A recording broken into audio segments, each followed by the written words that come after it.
Apex Apes back in your life.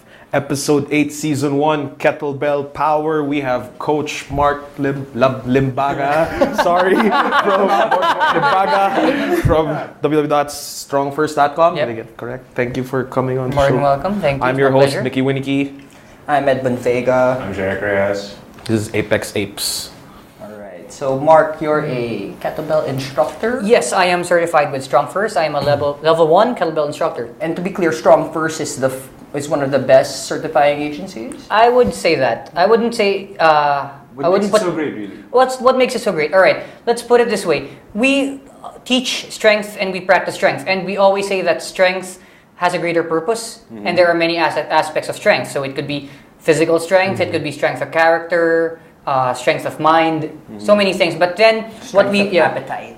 that can happen too, especially when you have a hard training session. Yeah. But it always starts that we always find what aspect you're strong at first, and then we extrapolate that to help you build on the other aspects. So let's say I'm not that strong physically, but I'm mentally tough. So I can extrapolate my mental strength to build on my physical strength. So And vice it's not versa. cookie cutter. Oh, definitely not.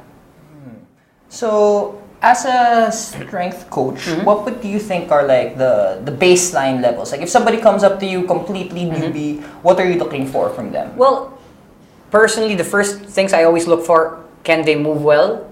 And do they have the ability to, let's say, control their body? So I would probably ask them to sit in a squat. So basic gymnastics. Not really gymnastics, but just say being able to sit in a squat. And I would often joke around with some of my colleagues who are in the States or in Europe, and then they would always say that when they talk to Asians, it's something that comes naturally.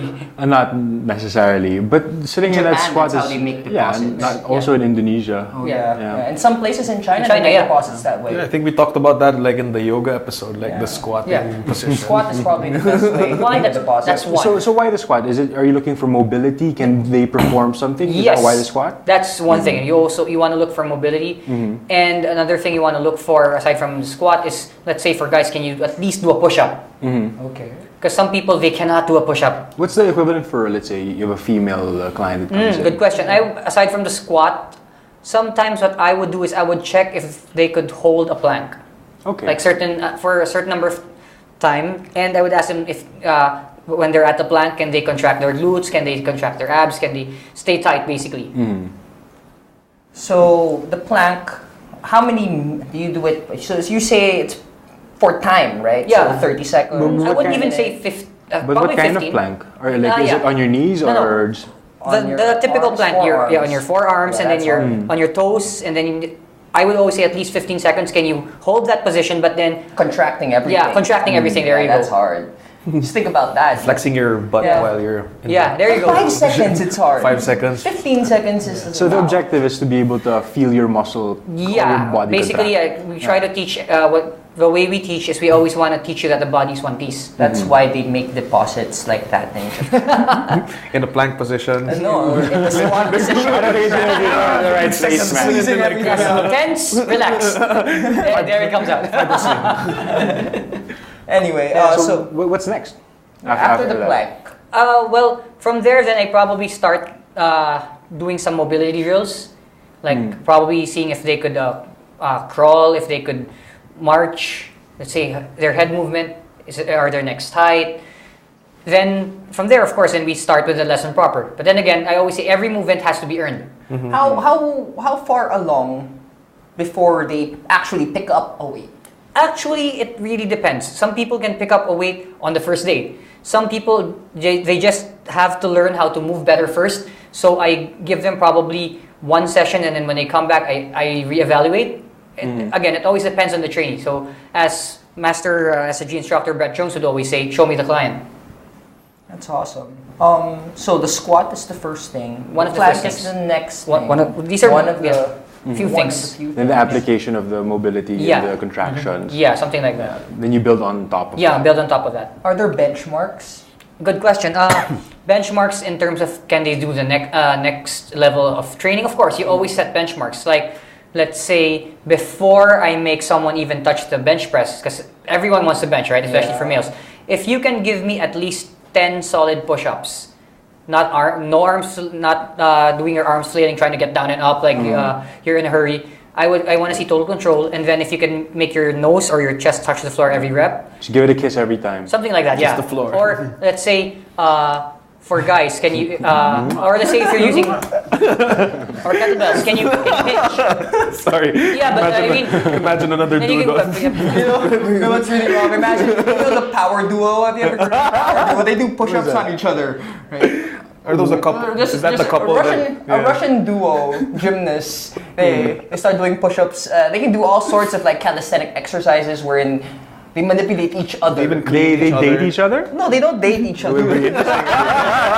They should. You guys should date In each other. Russia, that's how they date. In any case, Yeah. so back to the yeah. benchmarks. So something like can they at least do 10 solid push-ups and then eventually work up to doing at least 1 pull-up. So as we were talking off the air earlier, I said some guys cannot even do a single pull-up even if their life is dependent on it. Yeah, and that's where it Yeah. depends. So imagine if you were on a cliff, right? And you had can't to pull even do yourself up one. Yeah. to survive. And you ask can't someone to do a one. pull-up, they're like, Can't do one. I don't You're dead. You can't do Exactly. one. Oh. Yeah, so there are a lot of benchmarks, but I always see what where they're at. Then we move from one step to the next step. So let's say you suggest that they do a pull-up. Yeah. What kind of pull-up are you going to suggest that they do? I would say a dead hang pull-up. Dead hang. Dead Start hang. start from hanging from the bar, arms fully extended, then pull yourself up till your chin is above the bar. So chin above the bar, Yeah. not necessarily sternum to bar. If you can do that, that's awesome. But the movement of the body in relation to the bar. It should be straight. Just straight. Yeah. No. No wailing, no kipping, yeah. But the kipping, how do you feel about kipping? Here's the thing. I don't recommend it to people who train under me just because I feel that you're kind of jerking your movements and it does more harm than good. Now, but if people want to do that, I'm not going to stop them. But if they're my students, I discourage them. How do you feel about the kip and its translation to one of the core movements of kettlebells, like the swing? I honestly do not see any relation, to be don't? honest. How about the snatch? The snatch, okay. Are you talking about the kettlebell or the barbell snatch? Let's say barbell. The barbell snatch, there are similarities because they start with the hinge primarily, so you can build on that. But then, of course, since you're projecting force in a different direction with the swing versus the snatch, instead of Still from not the feet. translating. Yeah. I would always say you look for the similarity, then take that, but don't try to always compare. Because some people, they get lost in translation since they always try to compare one movement to the other. Yeah. That's interesting. But then they don't do look all for the similarity. Really do all the movements that are available and see what's best for you Yeah, at the exactly. given There you time. go. Use whatever's available to you. Coach, back to kettlebell training. Are there different styles or schools of training? Yeah, good question. Basically, there are 2 styles. I mean, generally, okay? There's the hardstyle, which is our style, and then there's the kettlebell sport or the GS or giveaway sport. Now, our style, it's basically we're after force production. Sport, they're more about efficiency because they're given 10 minutes and then they have to get as many reps as possible. So, as I was saying, I think we were talking about this off air. Yeah. It's about getting it's the end. Whereas for us in Strong First, we are using the kettlebell as a means to an end. So let's say you want to look good for Boracay. So we use a kettlebell as a tool to help improve your physique. Let's say you said you're a wrestler and you want to get a lot stronger, then we use a kettlebell to build strength. So it's a different comparison. It's apples to oranges. Again, it is what it is. And the thing is, you just have to have fun with it. It's not who's better, who's not. They just So why do you call it hard? hardstyle because we are always after force production. And for example, let's use the swing. At the top, we want to see that there's powerful contraction in your hip, in your glute, your ab. So you could really see that there's Hip drive. There's a hip drive. There's a snap. Versus in the GS, it's more if you don't want to use as much power, of course, because you're gonna start gassing out after. And we are again, as I was saying, we're after force production. So power. So yeah, power, strength, yeah. That's interesting. Say the reason why a lot of people get into kettlebell training is because they don't have the time to go to the gym. Yeah. And so the kettlebell becomes their go-to piece of equipment that they can have at home. Yeah. And they can use every day. Yeah. What is the best movement you would say to use with a kettlebell? Okay, I wouldn't say one. I would Is it always say one? two. Now, we always encourage 2 movements, which are swings Yeah. and your get-ups. So, Master SFG Mark Rifkin would call the swing the center of the kettlebell universe, and then we would say the get-up serves as like the framework. So when you do the get up, how do you do it? Will you do, let's say, 6 in a row? Good question. If you are starting, I would always say and this is how we would recommend it. You only do one per side. I've been killing myself. Tim Anderson, my rep 600, dude, I just... What happens? Going back. Yeah. So the get up is not meant to be rushed. It's supposed to be explored. So you're supposed to learn how to hang in the movement. Sometimes I would joke with my students that you know that you own the movement. If I ask you a few questions and you're in that position, you can hold it while answering my question. Yeah. Completely stable, right? Yeah, there you go, stable. When I have a younger brother and I taught him the get up, but then This is a Turkish get up? Yeah. the Turkish get up. But I actually didn't give him a kettlebell to begin with. I gave him a golf ball. They had to hold on his palms, right, on the center, so that the moment it would move, if his hand went off center, the center line, right, as you get up, the golf ball would fall on his face. Actually, one of the ways we were taught to get up when I was a candidate at my RKC back then is we had to hold a shoe on our fist. Oh yeah, that's more difficult. And then the more advanced guys, what they would do is a plastic cup, fill it half full with water. Yeah, if you can do that, that's crazy. You know that you're awesome. And then there's a wind. Do we have a GIF of the Turkish get up? Actually, no. We have a GIF of the double hand kettlebell swing. So any one of those pictures where it's an animated What are your thoughts on this movement? On what? The swing? The double hand kettlebell swing. Yeah. This There one. we go. Let me see. that is at an RKC. I will just tell you this. Reload the. Yeah. That I think is that Tracy? That's Joe. That's Girl Schmo in her gym at home. She's actually doing a good Pretty job. good job, right? Yeah. Is that an old video? What No, makes it's not a video. It's actually a GIF. Dan John? Yeah. I know that's just some Joe. Some Schmo. guy. Joe Schmo. I Average wouldn't. Joe. Yeah, I wouldn't. That's too high. I wouldn't recommend going that high, but How high? Where do you stop? if you read instructor's manual, or if you guys can pick up a copy of Simple and Sinister by Pavel, Simple and he would Sinister. always say swing up to chest height. So Chest I would say if your arm is parallel to the ground, that's good. But if, say for example, I don't extend my arm and I keep the kettlebell close to my chest. Well, you don't need to extend your arm. You just have to let the bell float. Fly. Yeah, float. Yeah, yeah. So At the you top, don't throw it this way. You throw it. It's slightly forward and upward, yeah. but you know that your shoulder isn't disengaged, it's packed, and you can feel your lat contract. So that is good. You don't need to throw it higher. Some people, because if you're really clipping it here, you could still have your elbows locked. Some people, they would have your elbows slightly bent. I mean, it really depends on the structure of the person. Some people always claim that when you do it higher than chest level, they say, we need to work the rhomboids. But Well, I think you're doing the wrong. Okay, I am not a science major. the rhomboids. I mean, if it goes higher, then if you're here, you just have to learn how to pull your shoulders back your shoulders. Then more or less you have that covered. So the two movements were the Swings. double hand, any swing. Yeah, swings. Start with two hand, of course. Yeah, and then the Get up. Turkish get up. Those are my. Those are your only two moves that I have. Because remember, those two have so much benefit and so much transfer into a lot of other things. So let's say for people who are going to take the Strong First Kettlebell Weekend certification, it's 3 days. One of the tests that you're going to have to go through is a snatch test where you're going to have to snatch a kettlebell 100 times in under 5 minutes. Wow. So what's the weight? What's the weight? For 24 kilos for most guys and 16 kilos for most girls. So if you can, the snatch, as we would always say, is a swing that ends up in the lockout. Yeah. So if you cannot swing properly, how do you think you can snatch? Yeah, you're absolutely right. Yeah. Two hands, 24 kilos. Snatch. One. Okay. So 100 times. So it's 100 snatches in under 5 minutes. Practice. Wait, per side? No naman. Total. Okay, so Total. 50. You can do 50. Some people do 55, 45. As long as you get 100. Okay. 5 minutes. Under 5 minutes. You do like 90 in your dominant hand and 10 on the weak. Because there are some people, they would do a little more, like 5 or 10 more on their stronger side. Because there's a saying that we say, we do not tolerate weakness, so we have a strong side and a stronger side. You're right.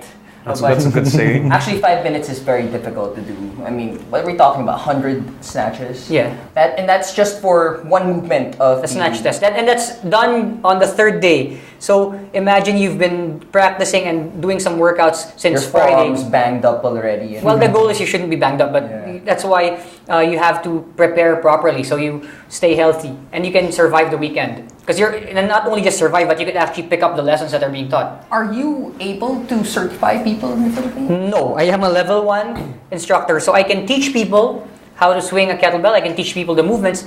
In order for them to get certified, they have to attend the Strong First Kettlebell Weekend certification. And that's in? It's worldwide. You just have to go up to strongfirst.com, click the certifications, and then they have the kettlebell certification schedules there.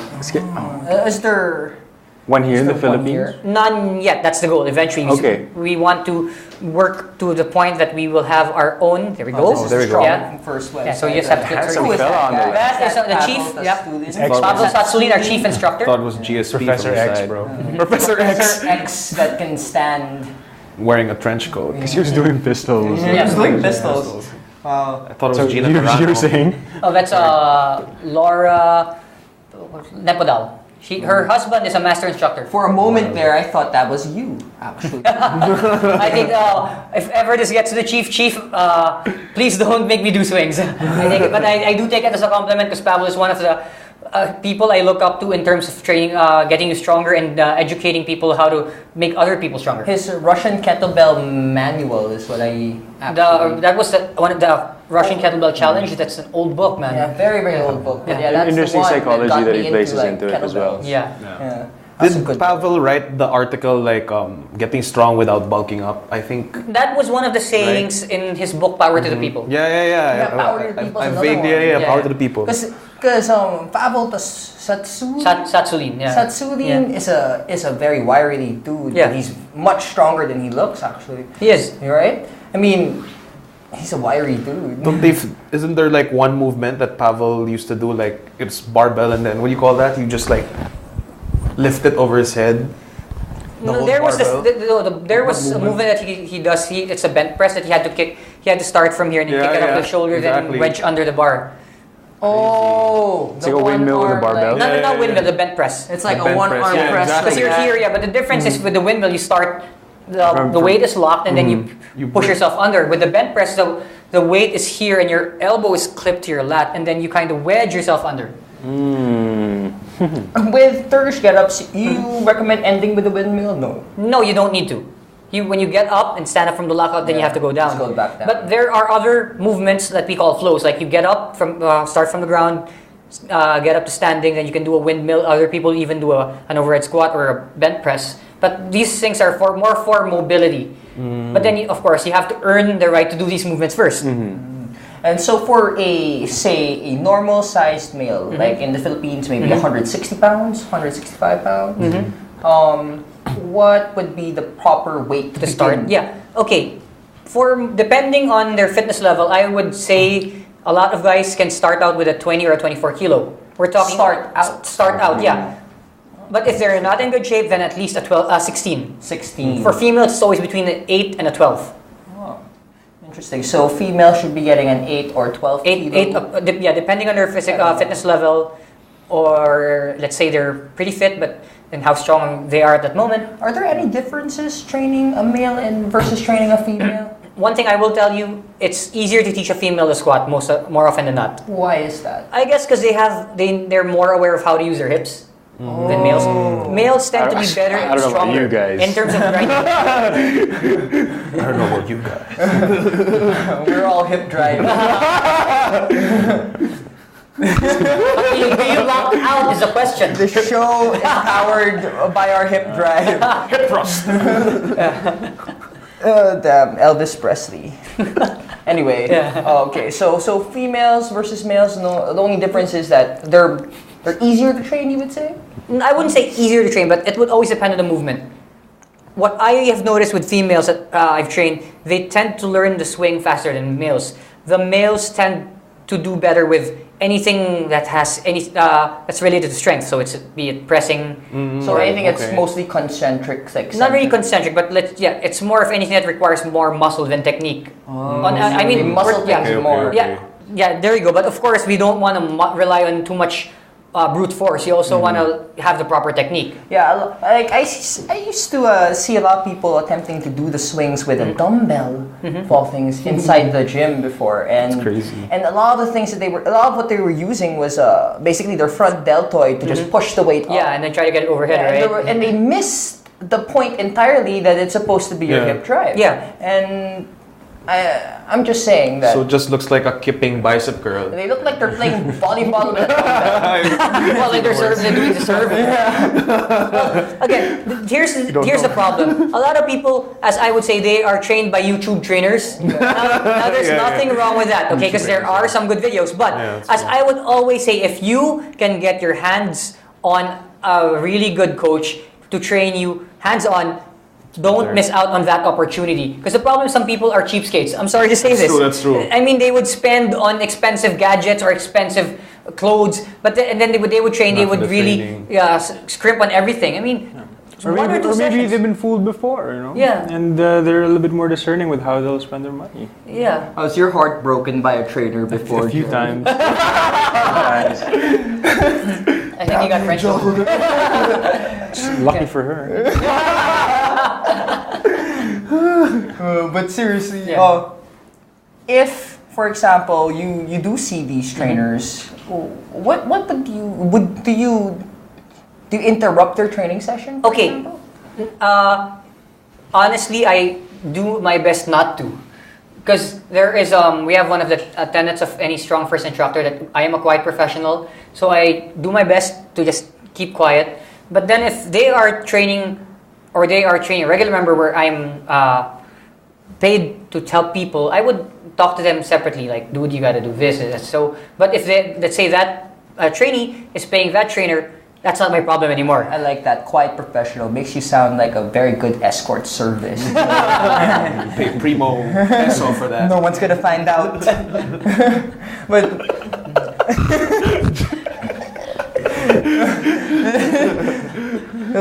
anyway, sorry. It's all good, it's all good. Yeah, kettlebells.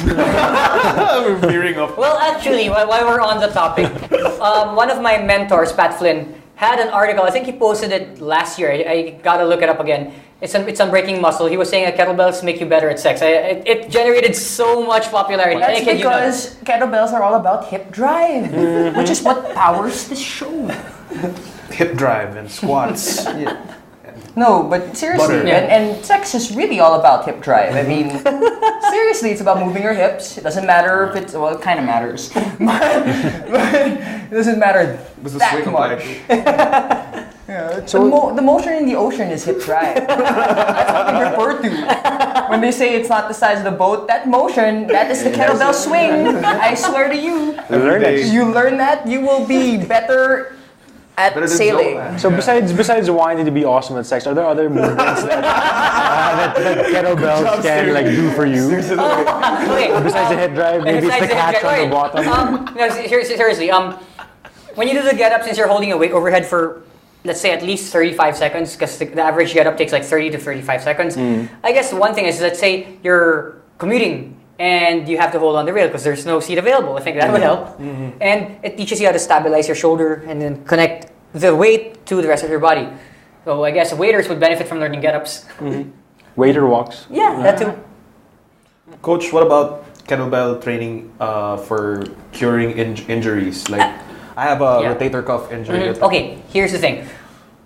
So if you have an injury, and you're saying injury, if I would always suggest get medical clearance first, or get a diagnosis. Like, what did the doctor or the physical therapist tell you? And then when they give you the list of things you can and cannot do, then we can work with that. Now, I have certain colleagues who got into kettlebell training because they are, let's say, doctors or they're physical therapists, and then they realized that using kettlebells as a modality to help get you back to tip-top shape can be done. So that's how they got into it. Like one of my senior instructors, Dr. Mark Cheng, when we were chatting over lunch when I was in LA last December, said that's how he got into kettlebells. Is that he realized that he can have his clients still train heavy, but then that heavy training was actually restorative. So consult a physician. Yes, always consult a medical professional And first. then If once he's cleared by a medical professional, what would be your go-to thing to Well, I would always strengthen his rotator cuff? Well, for shoulder strengthening, I always start with. I love using get-ups, even if they're unweighted, because at one point, the tall sit, your arm is supporting your whole body, and that alone can help strengthen. I have a question about your get-ups. When you start the get-up, is it okay to help your hand prop it up to the lockout? Good question. So let's say you get, or do you have to press it straight off? Good the question. chest? Good question. When you're starting, let's say you grab the kettlebell and then you roll it to your stomach. You roll it to your stomach. And then you bring it up. Some people, some instructors call it the gun position, some call it pistol position, some call it firing range. Because it looks like you're holding a gun. Right. Now, one handle, let's say I'm holding the bell with my right. The other hand is support, so you can use two hands to help get it up. What I do is I support it at the bottom. You can do that too. Yeah, that's fine. You can do that That's too. cool. That's good. Especially when it's heavy. Like when I would do a heavy get up, let's say anything above 32 kilos, I would always press it up and then have the other hand support and bring it up to the lockout. So to be clear, the Turkish get-up starts at lockout. I mean, let's say you're lying down, it starts here. Yeah. Then you have to position your legs, then you position your arm. And then you start to roll to your elbow, then step 2, tall sit, then 3, sweep the leg to windmill, and then so on and so forth. Yeah. The get-up talaga, when you start there, like, do I really want to do this? It's challenging, but I kid you not. When you get the hang of it, you start enjoying it and you love playing with it. Like yesterday, I had an in-between session. I said, all right, maybe let me try something. So I tried doing a get-up with a barbell, and man, it's a different beast, but it's fun. Yeah. But here's the thing. You can use the same principles of the get-up that you do with a kettlebell, transfer it to the barbell. You can do it to a dumbbell too. Yes, exactly. Yeah. Or even some people would use, let's say, a sandbag. Yeah, the sandbag. Yeah, remember, because one of the mottos that we have is strong first, one mind, any weapon. Do you have a particular gym where you instruct your clients? Oh, I am primarily based at Eclipse Gym 24/7, the Shaw branch. And sometimes I'm also at RX Strength with Coach Jay Lopez. We've trained at Eclipse Gym before. Yeah. They have great equipment there. And it's a lot better right now because you guys were there 6-7 years ago. Yeah. And they've upgraded equipment. Like we have a prowler, we have a sled, we have great. Yeah, we have a They tire. do have the space. They do And it's expand still the space as well. 24/7. Oh yeah, it is absolutely. Wow, I love that. The best part about it, if the weight was too heavy, I Just just bail. Yeah. You just drop it. At skull training with integrity. Yeah. Speaking of Still bailing, cool how they do it. can you bail from a kettlebell, like a Is it failed? advisable? Good question. Yeah, we would always say never try. Yeah, never try to chase a rep. Oh, that happens. Yeah, you never try to chase a failed rep. Okay, so let's say you do a swing and then you know you can't grab onto it. What we would do is sometimes some people would bring it down and then park it down, or some people would sometimes they just lose their grip, they let go. So That's safety fine. rules, yeah.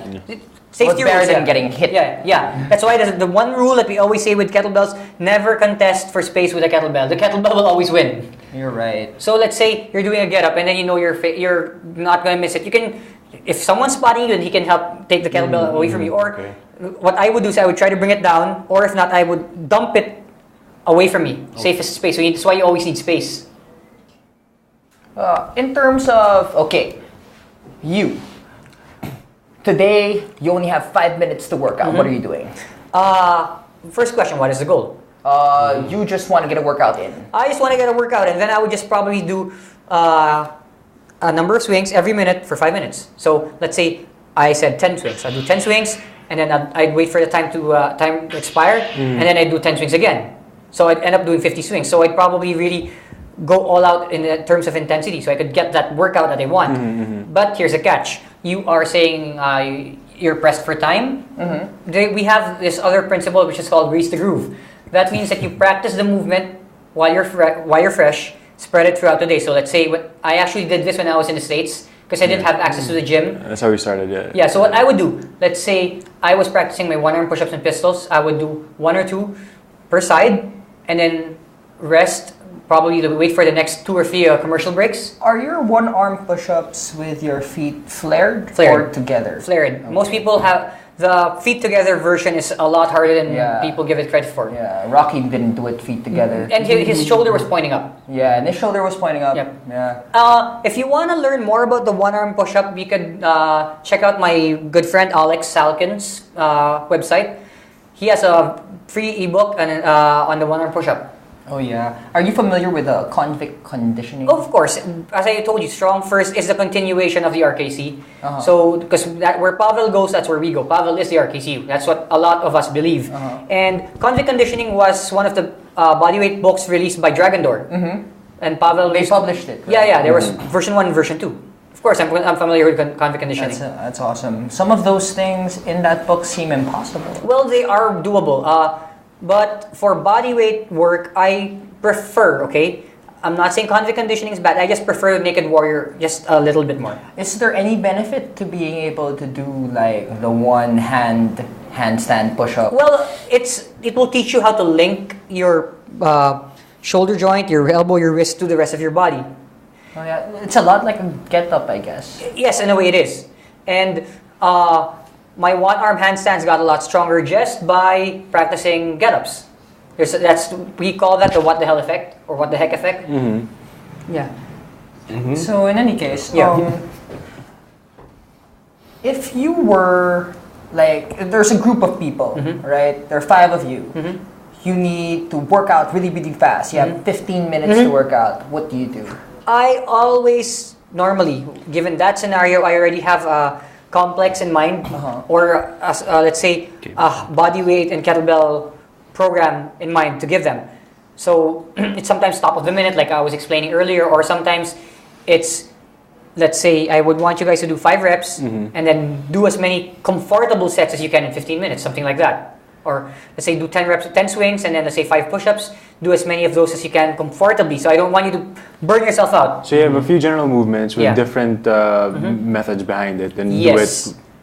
Okay. How do you feel about when, for example, somebody's highly fatigued and they're still commencing with like some sort of interval training, which includes a kettlebell? Okay, I would always say performance and safety should always go hand in hand. You do not want to chase and seek fatigue. You want to manage it.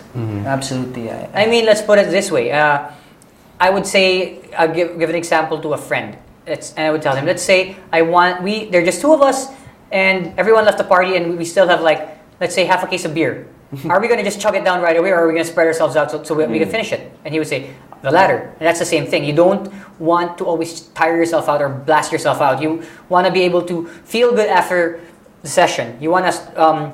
This was actually in Pavel's book, Simple and Sinister. I forgot who said this, but it was one Russian scientist that the objective of a workout session or a training session is to store the body with energy, not deplete or exhaust the body. And those Russians knew what they were doing, huh? Yeah. They're very, very into the human body and performance. So in other words, coach, train smart. Bingo.